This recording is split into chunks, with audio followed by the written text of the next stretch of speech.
Yeah, let's get it. Let's get it. Why do you believe the Tower of Babel? Do you believe the Tower of Babel is a true story? I believe that's the best explanation of why we got this many languages out here. That's the best explanation. Okay.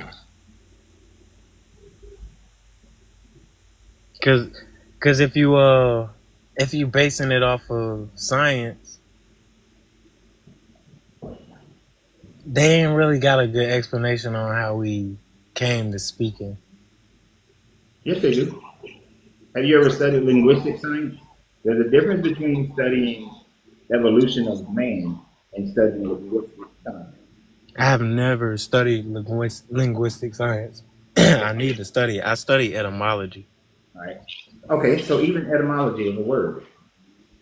Let's see, what's a simple example? Damn, you say you're 28? Okay. Yeah. Nah, that don't work because I don't know of another meaning for that. So if you see a, okay, so if you see a, what, where, I like to make these things relevant. What city? We can go on linguistics if you better spoken No, on that because I was interested in what you were finna say. I'm gonna stay there. What city are you in? West Palm. West Palm. All right. So if you walking on the beach down in West Palm and you see a woman, I don't know if you like women or men. But let's say you like me, and you see a woman got on that palm bikini. She looking. How would you describe her? Would you say she looking? Damn, she bad. She fire. She fire. How would you I, describe her? Would I, you use those terms? it depends on how she look. Like if she, I say like she's beautiful, or it depends on how she dress herself. Sometimes she might But overdo it to the point where it's sexy. I mean, like yeah, that's sexy. you're going too deep. But would you say she bad or she fire? Would that be a correct term? If I I said, don't, you know what I mean? I, I know what you mean, but I don't say. Okay, so but you know what I mean. I know Yeah, you're a respectful young man. I got it. So, but you know what I mean. If I saw her and I said, "Damn, she bad," yeah, I know what you mean. you know what I mean. If we was in the 1950s and I said, "Damn, she bad," what would I mean then? She's probably the devil. Right, she's a bad person. So you see how language evolved based on culture, and Still to this day, yeah, the kids don't talk nothing like we do now. exactly. So I brought that to bear because what we can see through linguistic history is that man developed languages all over the world differently based on whatever their utterances were to describe something. So we got a group in Israel who looks at fire and calls it fire, but you got a group in the Americas who looks at fire and call it Araka. I know you don't know what Araka is. No. No, you're not old enough. There's a movie called Caveman. It's a stupid movie, but in the Caveman movie, they show where the little Asian guy he sees fire, he calls it fire, and they like Araka because that's just when they discovered fire. The guy in charge pointed at it and said Araka. Okay, because he had his own word for it. He had his own word for it, and he did. It's a funny scene, so you can just YouTube the movie Caveman language, and you'll see where he's like fire, Araka, and there's like they point at the little food they eat. He says food, and he calls it food, right? So food is food, and like sex is zug zug, All right, I might have heard of that. right? You might. I might have heard of that part. Like that sounds a little bit familiar now that you say that part. So I'm gonna have to different look groups that of up. people. So it is more reasonable that different groups of people utter different sounds to describe something, and then from those they develop into full-fledged languages with alphabets or cuneiforms and all these other different things with pictographs. It is more reasonable. Does that not sound more reasonable of how languages were developed instead of God mixing up their languages and all of a sudden your brain just switches and you're speaking French and you're speaking Spanish. This person is speaking, German. The issue for me is all right. You make a good point, but let's go back a little bit more. And the issue for me is say at the beginning of time, Mm-hmm. wherever whoever started communicating first. All right, we got birds communicating, we got all these animals communicating, and Mm-hmm. then we process our communication. In my in my brain, it would make sense, in my opinion, it would make sense for us to have understood communication with animals if it was a scientific point of view.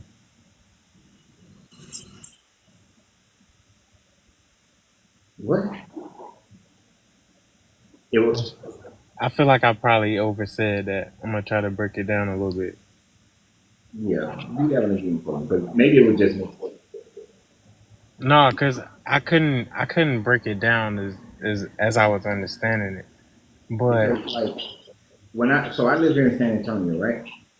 uh, And I used to live in Brandon, Florida. They got birds in San Antonio that they don't have in Florida. If you listen to some of the videos, you hear this whistling ass bird in the background. That whistling ass bird is communicating with the other whistling ass birds, little black birds that whistle like crazy. But a bird in Florida wouldn't understand nothing that that bird in San Antonio is saying. are you sure? I'm quite positive because one, I was very interested in animals, and then two, my kids were very interested in animals. So of course, I had to teach them. I got to learn so I can teach them. But animals, different. You can have the same species, birds, multiple species of birds, but they all are communicating by different sounds, and they don't understand. Right? The owl, there's these damn owls that they got here. There's one owl that hoots, and there's another owl that sounds like a rattlesnake. So I got two owls. They ain't talking to each other. I would find that very hard for me to believe because who would be able to interpret to know the difference? Well, because what people do who study these things, like studying avian, they will see that the same type of birds respond to the same type of calls than other birds do. And other birds don't respond to that call. So, While in captivity, no, they'll watch them in nature, right? So, I was watching some documentary where they was talking about road runners, the road runner birds, and they were able to, by studying them, they're able to distinguish a certain chirping sound that chirping is a daddy sound. Another chirping sound was a mating call. Another chirping sound was a mother calling for her children. Chirping sound. So by studying how they react and respond to different sounds, we can identify how the birds are communicating with one another and what they're trying to say on a base level what they're trying to do. Other birds don't respond to the same chirping. So like when the mother roadrunner was doing her chirp sound for her children to come, no other children birds came around her. They only respond to their type of bird chirping at them. like they racist. Right. Now, the closest communication, cross communication that we have would be like the roadrunner bird, when it hears that falcon or that eagle screech, they know that that motherfucker's a predator and they'll Yeah, run. they're like, yeah, I can hear the sound of that. That's not friendly. They like that's not friendly. They'll give their warning chirping sign. They wear warning screen, and all the other roadrunner birds need to get the hell on because there's an owl or there's an eagle or a falcon in the area. right? And we see this with all animals. Like all animals can recognize when another animal that's a predator of them is like about that bullshit trying to get them.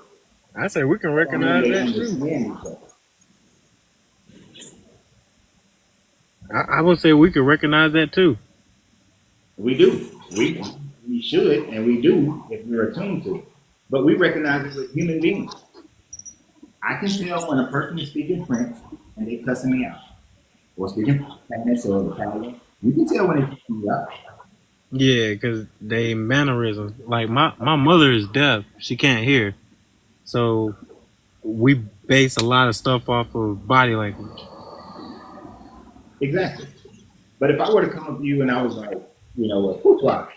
Elle est très féminine." I think I said that last part wrong, but yeah. But basically, if I'm saying it aggressively, I just said fuck you, and you are basically you are playing, right? You don't have to understand the word, but you know I insulted you, It depends on how you said it. Yeah, right? The tonality it depends on how I say it, and you may not understand the words, but you know that it was not something nice. So if I ran up to you and I'm like, "Yo, fupa," and that's a slang version of French to say fuck you, right? yeah. Especially if you like yelling it, like you mad. Like yeah, they can tell off of the way your arms, your hands, everything. Like all right, yeah, this guy is not happy right now. Right. But from language, we can see the differences. We can see how from Latin you got Italian, Spanish, and French. From the Germanic languages, you know, you got German, you got okay, English is a Germanic language, but an English speaker cannot just go and speak to a German. It's much more difficult because you know with all this Viking and Scandinavian mixtures that developed because these North Europeans were communicating with each other more so than they were with the Germans and the Austrians and all of them. So their Germanic language evolved differently than the Scandinavian into the English Germanic language evolved. But we can study and see where the root of the language came from. Do all the roots of the languages come back to the same place? No, there is like absolutely no connection of Latin to Hebrew. There's no connection to Europe to Hebrew. There's no connection from ancient Mexican language, not the bullshit that they got now. But the like Aztec language and Mayan language, there's no connection to their language to Hebrew language. Makes sense. If it still makes sense according to the Tower of Babel, because God said that He split the languages up right So then. it, If you splitting the languages up like that, it's not gonna be unsplit. but the problem is we can see how all these languages evolve over Say that one more time. time.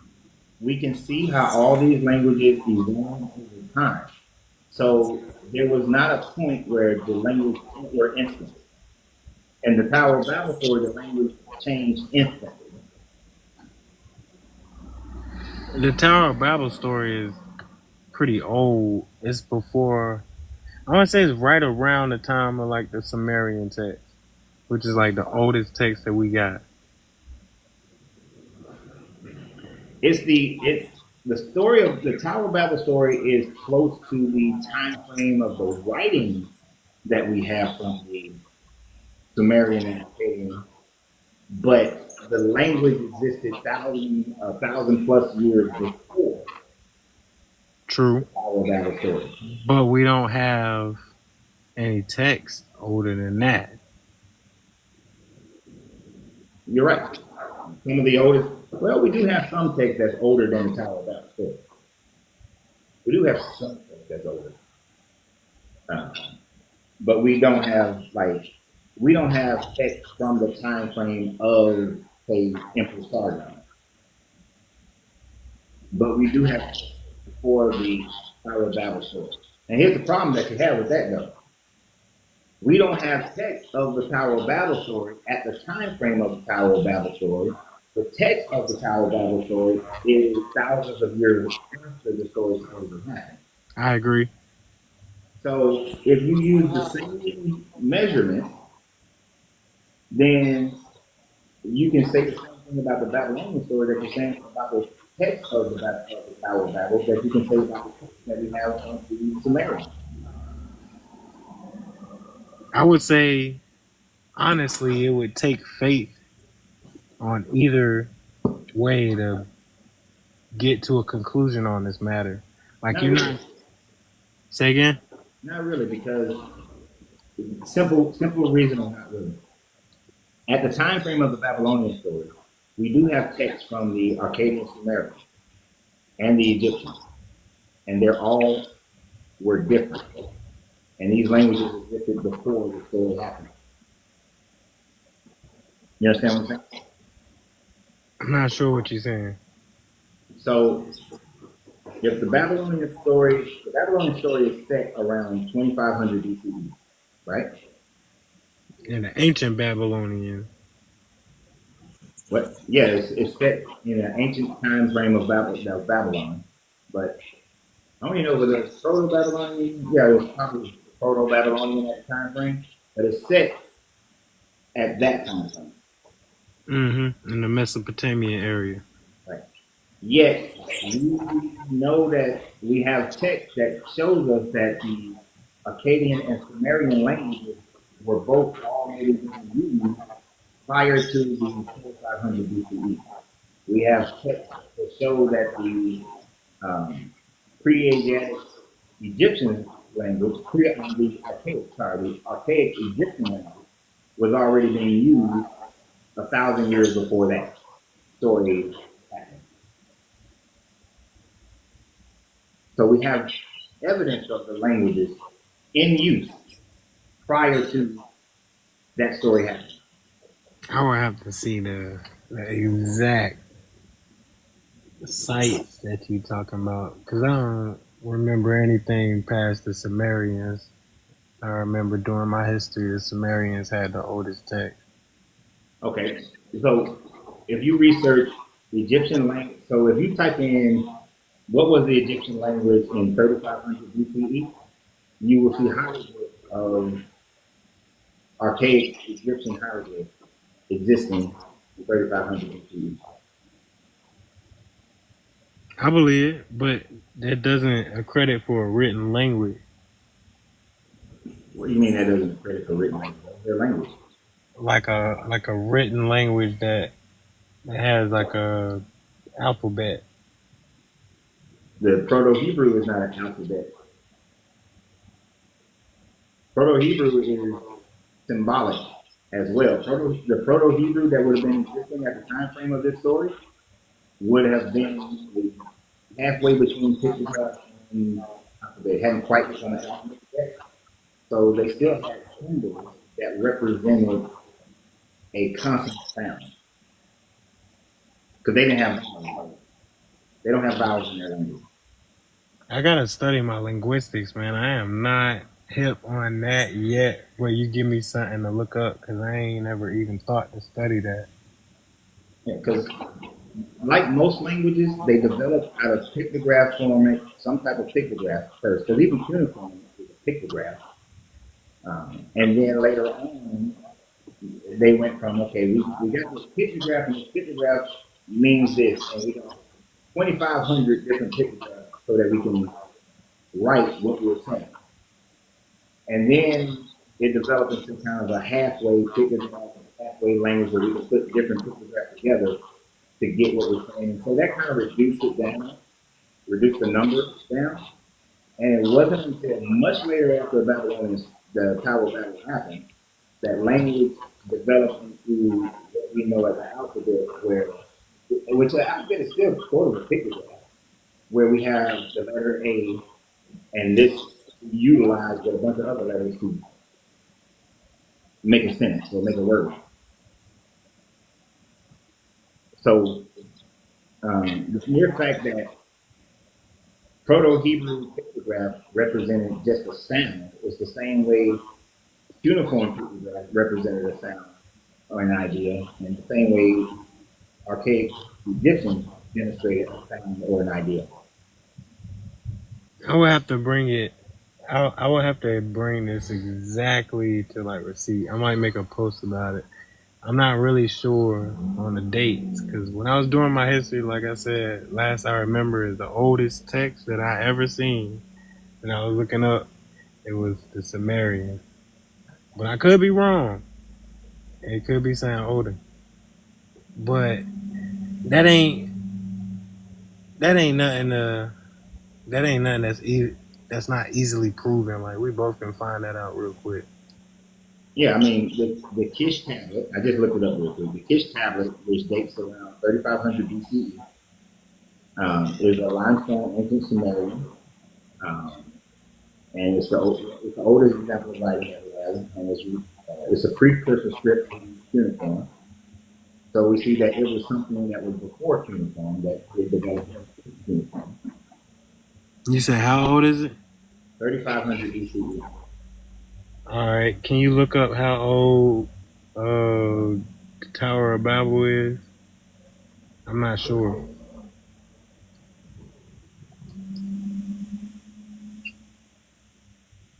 I mean, I already knew, but I'll look it up anyway.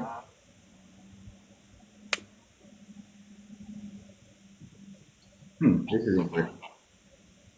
So some people are putting it at 4200 BCE. No, 4200 years ago. So I was going to say, hold on now, that ain't right. But they put it at 4200 years ago, which would put it around 2200 BCE. And what's the other one again? 3500. All right, that's interesting right there. I actually gave the Tower of Babel, I actually gave it to about 2500 BCE based on biblical chronology. I gave it 300 more years in the past because it says that it was occurring during the year of Peleg. And Peleg was around 2200, well, around 2500, The Tower of Babel is before uh the flood, right? after. It was after the flood. Yep.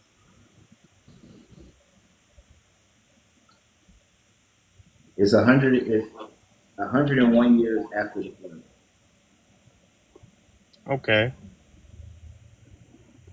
Which another point that I was making earlier is that 101 years after the flood, three couples are only going to produce about 200 people.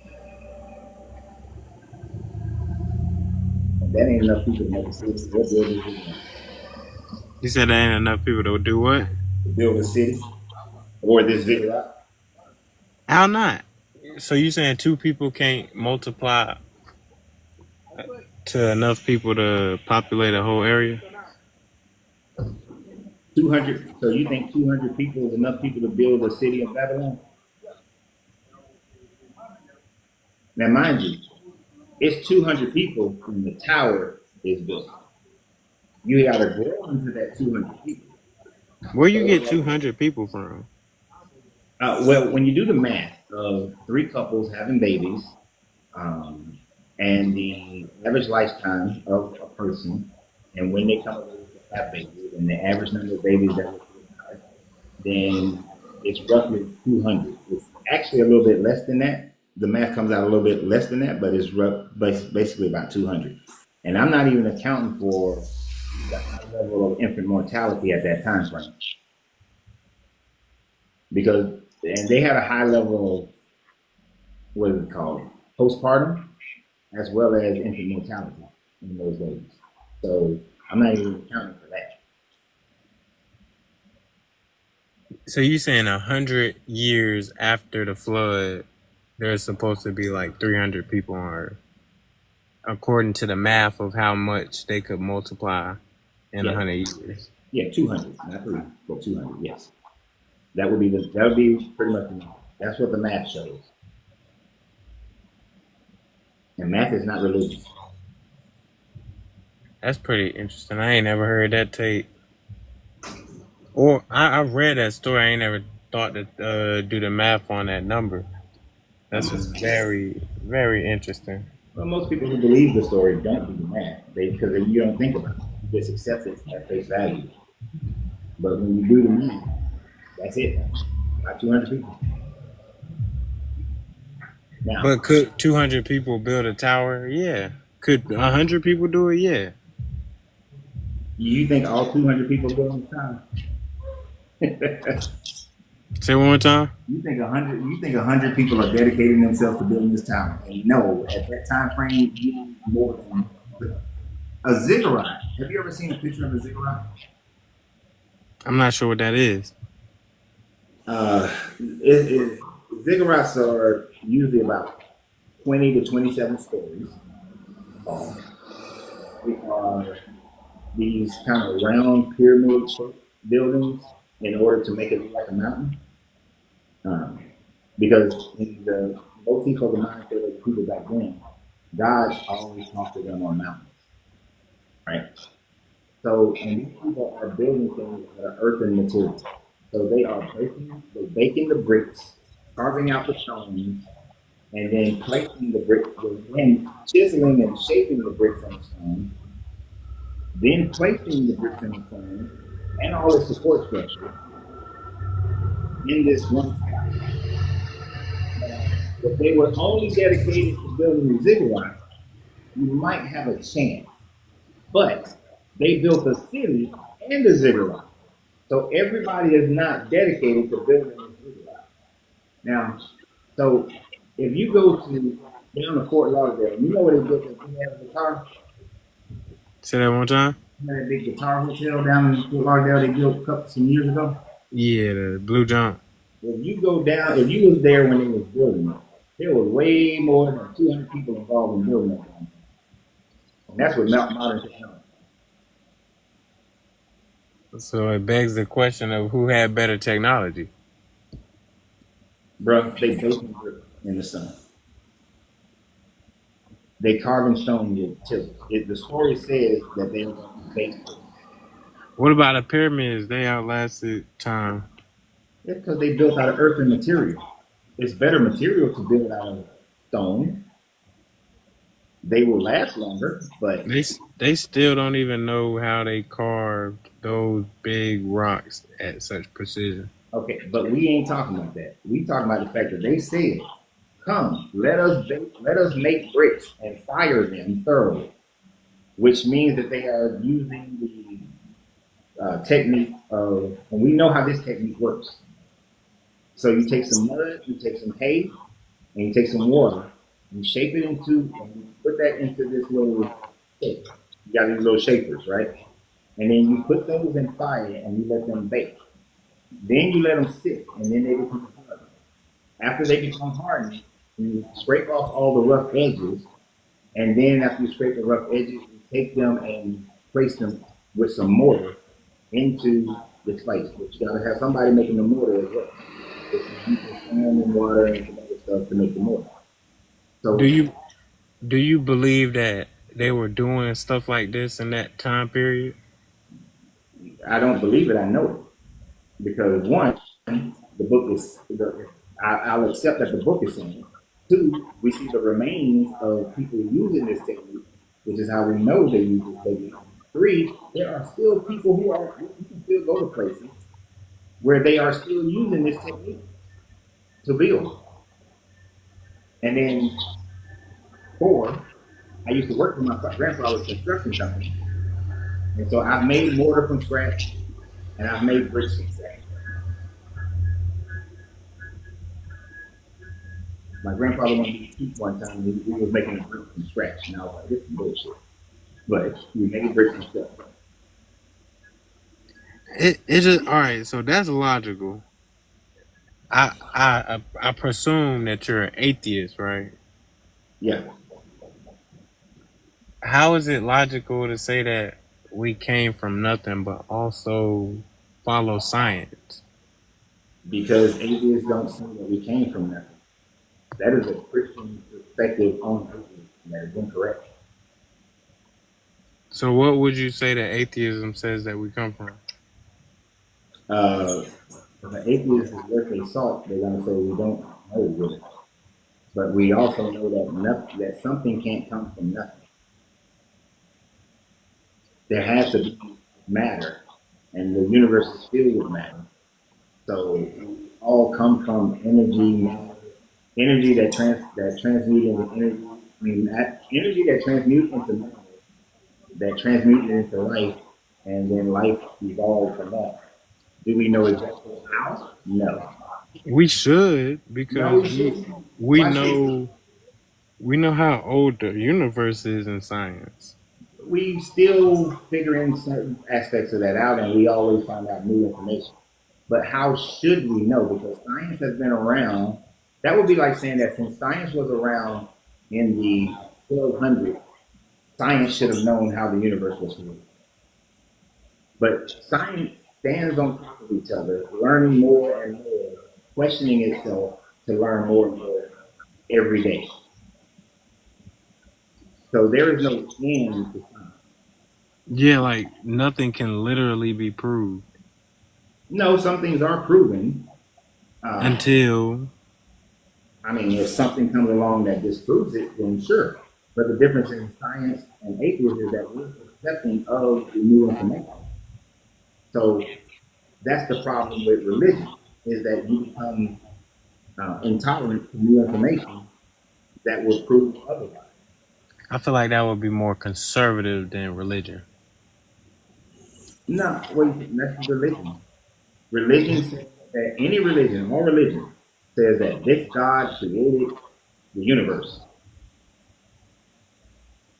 Let So me if you find information that disproves that, are you not? Are you going to say, "Oh yeah, that disproves it," or are you going to stick with, "Nope, my God did"? let me ask you a question. Now answer that question. Answer that first. Say that one more time then. If you believe that this God created the universe, but then find out, but then information is provided that demonstrates that this God didn't create the universe, are you willing to accept it, or are you going to say, "Nope, I'm going to stick with my God"? If I was provided information, I don't even think that's even possible. I didn't ask that question. I asked if you are provided with information that disproves your God, are you going to accept that information? Yes, if I was provided information that disproves that the God that I believe in is false, then I have to. But that'd be like trying to disprove unicorns. Like you literally can't. Especially if you date. It'd be like trying to disprove science saying our estimate of the universe. Like you literally can't. No, you literally can because we've changed the age of the universe multiple times. So let me ask you. So here's the thing. Let's see. That's why you can't disprove it because it's not really a fact. It's a theory and it's open to change. But Yeah. this is my question. Let me ask my question before we move on. My question was: is truth objective or is it subjective? It's subjective to a certain degree. The overwhelming majority of what is called truth is subjective. There are very few truths in comparison, and that's only in comparison. There's a lot of truth, but you know, some truths are when it comes to the spiritual, metaphysical, those are subjective. For the belief in a God is very subjective. Hence, 4,200 gods currently are believed. All right. What about logic? Would you say logic is subjective? Yeah, because logic is going to logic to us, and it falls in the same category. Logic is going to be subjective to a degree based on your culture and what you see, based on your cultural aspects, as well as based on things that have no foundational facts. but logic based on facts is not subjective. So logic doesn't always have to be on. Yeah, you're right, because that's not what we observe. Right? Because something logical to me may not be logical to you, based on But your. does that mean that somebody is right and somebody is wrong? It depends on what the subject matter is. All right, it could be math. 99% of the time, math is right or wrong. It's not subjective at all. That's what I'm. All right, I agree 100%. And I feel like anybody that doesn't agree doesn't understand math. Mm-hmm. In the same way, I feel like truth is objective in every other aspect in life. But if you don't understand, it's because you really don't understand that particular subject. You said that. Like, all right, I'm gonna put it in one other. I'm gonna What put truth it is objective? like I'm gonna put it in one other scenario. Like we all gotta eat, and it's good to eat good food. Like that's objective. It's not subjective. No, it is subjective because you said we all got good food. Um, what is good food? When I say good, all right, yeah, that's a good another one. Good food being the opposite would be food that is not good, like not good for you at all. Like if you ingest this, it's not gonna go well with your body. Versus food that if you ingest, you can digest it and it's gonna help you out a little bit, which is beneficial to anybody. Mm, And in the same sense, if all right, this right here is poisonous for me, then it's gonna be poisonous for you. So I so shouldn't ingest it, and you shouldn't ingest it. That's objectively true for both of us. you, if I eat a strawberry, is that objectively good? So you said if you eat a who? A strawberry, is that objectively good? Yeah, I guess I see what you're saying because some people are allergic to strawberries. There you go. But that's why it still got to be good food, though. Yeah, but strawberry generally is a good food. But the way my wife's body is made up, she eats a strawberry and she's breaking out in hives. She eat a tomato and she's breaking out in hives. And here's what's crazy: it's only if it's a raw tomato. If it's made into a sauce, she can eat it. What an interesting world we live in. Yeah. Now let's go back a little bit. You said that if something is proven to you, that you'll accept it, right? Right? Right. All right. So what we know objectively, you agree? Do you agree that the Babylon, the Tower of Babel, happened in 2200 BC, like the internet told me? Right? Objectively, no. When did it happen? Because we, I mean, well, actually, do you mind if I look it up real quick? Sure, look it up. While he's looking that up, let me see what y'all been saying. Does energy have a beginning or end? Nope. Energy is infinite. It just transmutes from one thing to another. All right, I'm back. All right. There is no definite date of the Tower of Babel. Yeah, it gave you a estimated date, though, didn't it? Yeah, so since we ain't got no definite date, then What's the estimated date? I didn't read that far. My question was, is there a definite date? Because I want to see if it's an objective fact. If it was an objective fact, then there'd be no argument. Okay, so the objective fact of the Tower of Babel. So you gotta recognize. See, this is the problem when speaking to believers. That a fact that you don't want. That oftentimes Y'all don't know this stuff. You accept the Bible as the inerrant word of God, right? Right. All right. So if the Bible is the inerrant word of God, then we can do the math based on who who begat who and how old they were when they had somebody, right? Right. Now, because we can do that, we can place the story of Babel because it says that man separated from themselves in the year of Peleg. Peleg, who is the son of Eber, and then Eber of Shem, and we know Shem was the son of Noah, right? Right. So, based on biblical chronology, we can place the Tower of Babel, and I'm going to give a little leeway here, between 2200 BCE and 2500 BCE. Maybe. No, if there's a maybe, then your Bible is in error. That's why I asked you, do you believe that it's the word, the inerrant word of your God? No, like we don't get like a clear year to year from Adam being created or even the world being created. Yes, we do.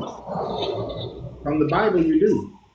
Because the Bible, okay, so if you start with Jesus, whether he was born in 4 or 6 BCE or he was born in 6 CE, you got like this 12-year gap for Jesus, right? Right. Now, based on that time frame of Jesus, and you look at Joseph's lineage and you go back and it talks about who had who and how old they were, you can then do the math of when somebody was born at the age that they were born to this person as their father, and then you look at their father and how old the father was when he was born to this person, and how old that person was when they had him, and how old that person was when they was born to their father, and you keep going back like that, you get an age, a time frame, a rough time frame that which should be factual to biblical readers, not subjective, it's objective. Are you going to pin down an exact date? No. But are you going to get a time frame? It can't It, be later than this, and it can't be no earlier than that. You will get to that.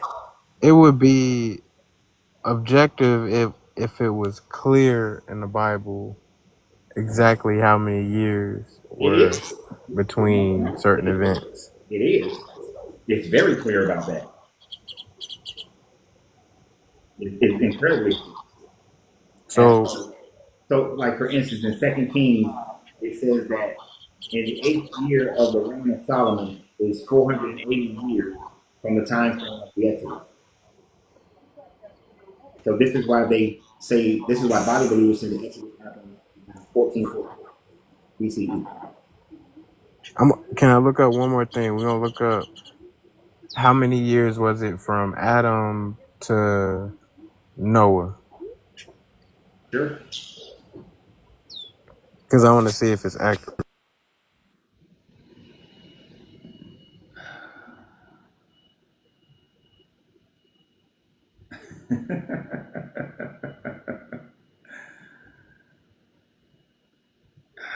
It's always amazing to me how they want to say the Bible is accurate, but then when you use the math to show what the Bible is then saying, they don't want to accept it because they know it don't match up with history. It does. It never matches up with history. I ain't gonna say never. There are certain aspects of it that does. Hezekiah fighting the Assyrians, Babylonian captivities, those match up with history. But Did you get the answer? what was your answer? Yeah. You blinked out. What was your answer? I said you ain't look at it. I didn't look at what? No. You looking it up. Why would I look it up? My fault. It say. I'm gonna look at it one more time. It say 1,600 something. 1,600 years between Adam and Noah. 1,656 from Adam to Noah. Okay. And what you look up. And you saying all right? So Now think about it. if we doing the math, like if it was just from how it is right now, and the Earth is supposed to be 6,000 years old in our timeline, then Adam from Noah would be like 4,500 years, where Okay. the Tower of Babel happened, and then after, I mean not the Tower of Babel, the flood, and then from the You, flood 100 more years. so wait. So you looked We'd up. be Did at you look up 44. Adam to Noah or from Adam to the flood? From Adam to Noah first, and then from Noah Uh huh. to And the Tower of Babel. all right, and from Noah to the Tower of Babel. What year are we? What year are we going to say? If we doing a 6,000 year timeline, we start from 6,000. We subtract 1,650 years from that. We'd be right around 4,500, and then we at the time of the flood right now at 4,500. And then you said from the flood to Tower of Babel was 100 years apart, right? Yeah, that would be 100 years back. Your math ain't mathing. I just looked at from Adam to the flood.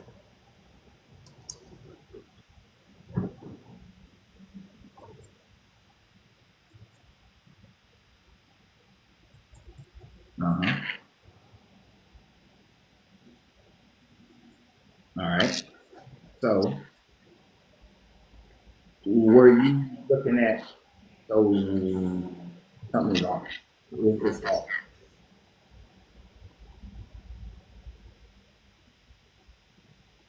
When you put in from the time of Adam, all right, because you have to be able to determine first what time frame of Adam is this talking about? Adam's creation, or Adam being kicked out of the garden, or Adam's death? All right, so Adam lived 1,000 years. And then you're So starting with 6,000. this giver say 1,000 years. So So answer would still be around. I see how your math is not matching. I see how your math is not matching. Okay. when you say when you say 6,000 years, I ain't got to put this on the board. When you say 6,000 years would be the time frame of creation. Yeah, like to how old Earth is. So you're excluding the time frame of Adam's life to the It's flood. it's So included. It no, because the beginning of Earth before Adam would be 6,000 years ago, you, right? That's no, creation. no, you're doing the math wrong. All All right, right. go ahead and You explain it. by starting with the 6,000 years and then trying to subtract the time frame between Adam and Moses. I mean, Adam and Noah, and well, Adam and the flood. So it doesn't work that way because you can't start with 6,000 years, right? The 6,000 years includes the 2,000 years from Jesus to now.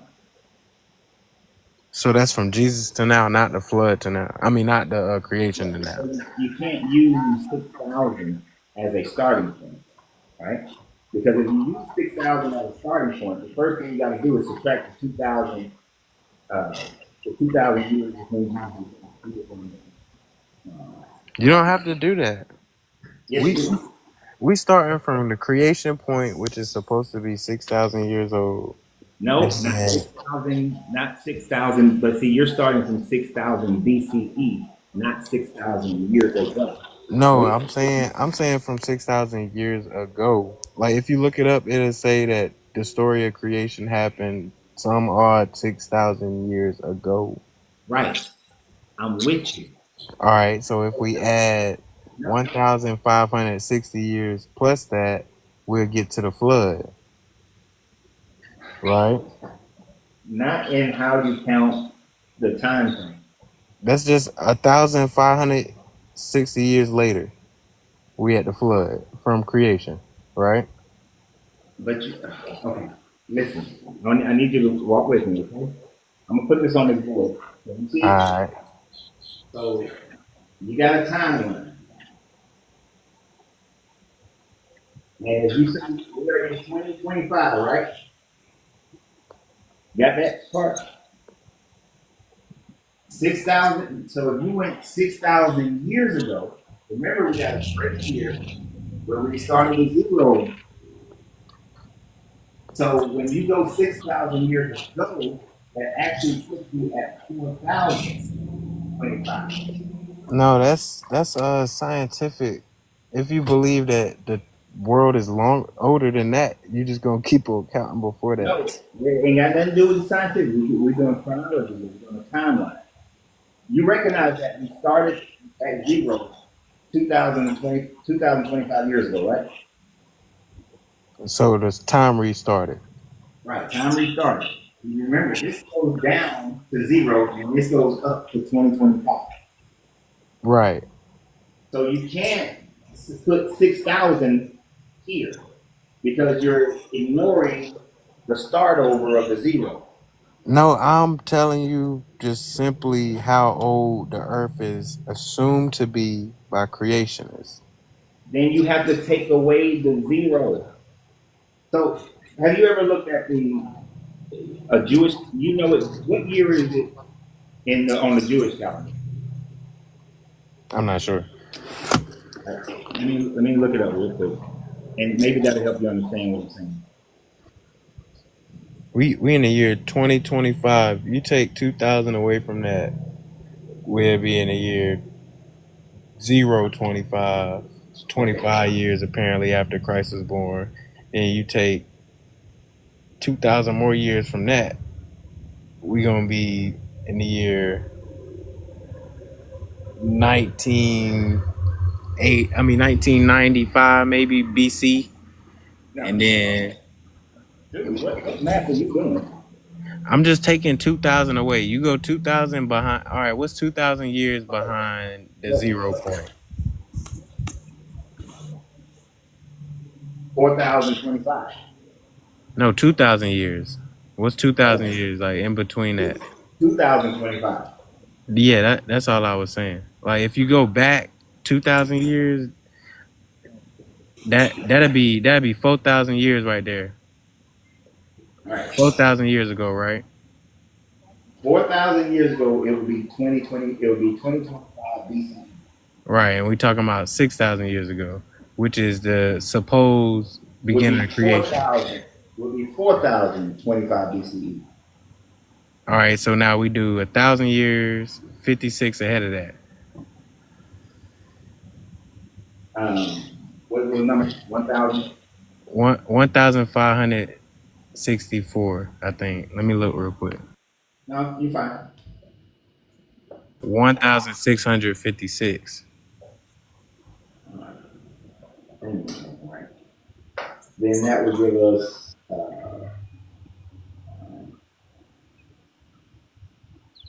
6, 3. That would give us 23. The year 2369. You said 2369 Yeah. BC. BCE. Yes. And they saying that Sumerian text is 3000 BC. Is 3,500 BCE. So that means that the Tower of Babel will be roughly 2269 BCE. You see how we got there? Yeah, it make a lot of sense now. Yeah. Because the Jewish calendar, they don't do the zero. They're in the year 5700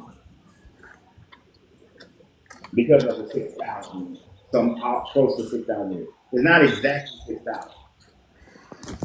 But so you agree that the Tower of Babel story happened around 2200, like I said earlier. And I gave you a little bit more wiggle room. Gave you an extra 300 years. But you agree that the Tower of Babel happened in 2269, right? Yeah. All right.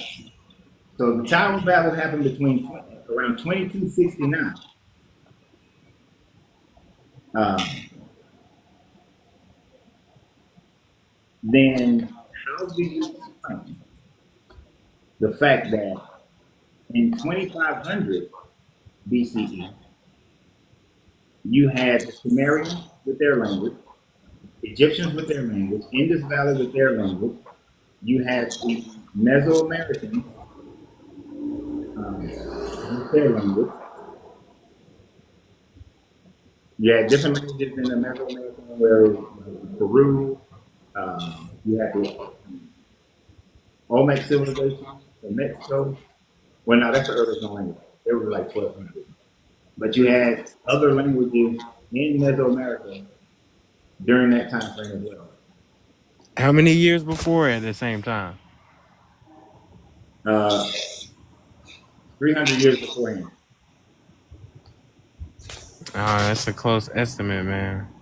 Okay, let's look even further back then. Let's go. Why is that? Let's look at what civilization, because all of these civilizations are still around. Even why is this that? Hold on.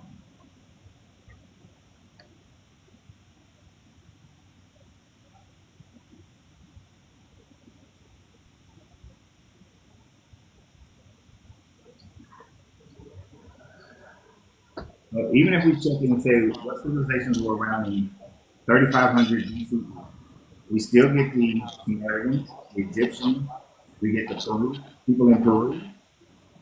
So we still get those people who had writing systems, they had independent languages, they had urbanization, or they had civilization, what we would call civilization.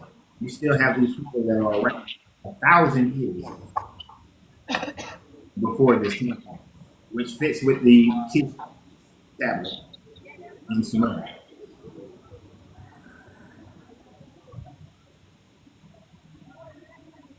So you see how we still have civilization 1,000 years beforehand? We know we had civilizations, but did we have different languages? Yes, we had different languages. We can see how those languages develop into other languages. And that and you said there would be this would predate hieroglyphics, right? Did you say that earlier? Well, it's an early form of hieroglyphics.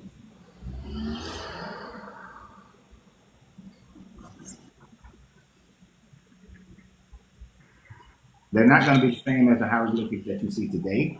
But even when, well, actually, when you see hieroglyphics today, you can see the migration. And hieroglyphics, the Egyptian hieroglyphics are a beautiful way to see it because you see some of the pre-dynastic hieroglyphics, and you can see how they evolved into the Old Kingdom, into the New Kingdom, into the different dynasties, up until hieroglyphics went out of fashion.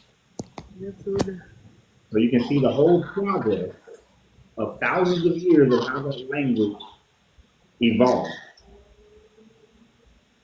And that language started before the Tower of Babel and kept evolving all the way through the Tower of Babel without a hiccup into all the way into the Ptolemy dynasty.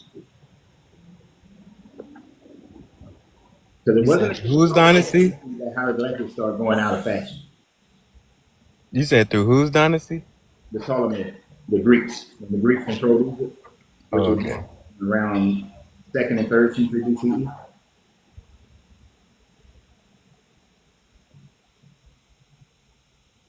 Around 200, 200, 100, 200, between 300 and 200 and 100 BC, roughly in those times.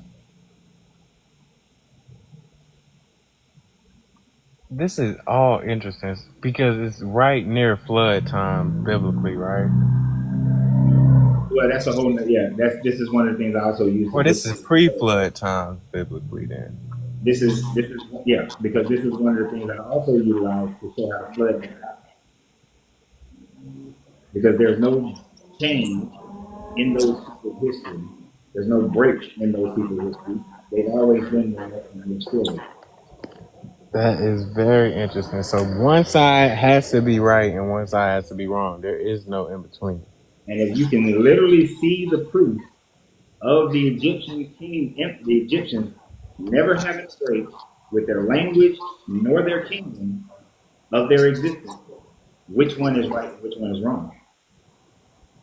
I gotta look it up. I ain't seen that.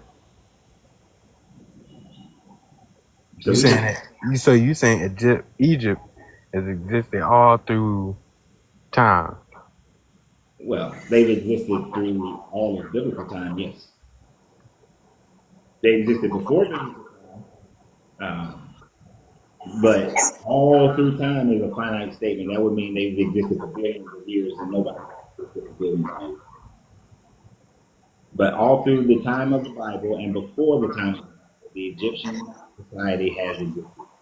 Of course, it's had many changes as far as music and clothes, things of that nature, and you can see their development, whether they were Cushite people at a time, and then Northern Hicks and all these other different types of people have all came in and lived there, conquered there, different kings, different pharaohs, from kings to pharaohs.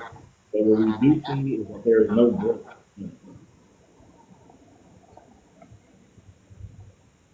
Hold on, somebody. This is, hold on a second. Isaac wanted me to read this. I'm sure it got something to do with what we're talking about. Shit, I got to put the read glass on for this. Some reason it's small. If he knows that we have different civilizations before the Tower of Babel, then he should know the story is false because the story does not create different languages. The story also says Yahweh created different civilizations at the same time he created the different languages. So you understand what Isaac is saying? No, I'm not sure what he's talking about. What Isaac is saying is that you should recognize that the Tower of Babel is false because if you recognize that there were different civilizations before the Tower of Babel story and during and after, and that this would show that the Bible is false because the God of the Bible in the Tower of Babel story is saying that He created the different languages and He created the different civilizations. But how can He create these civilizations if they were already in existence before the Tower of Babel? It's a very interesting take. I'm not really sure.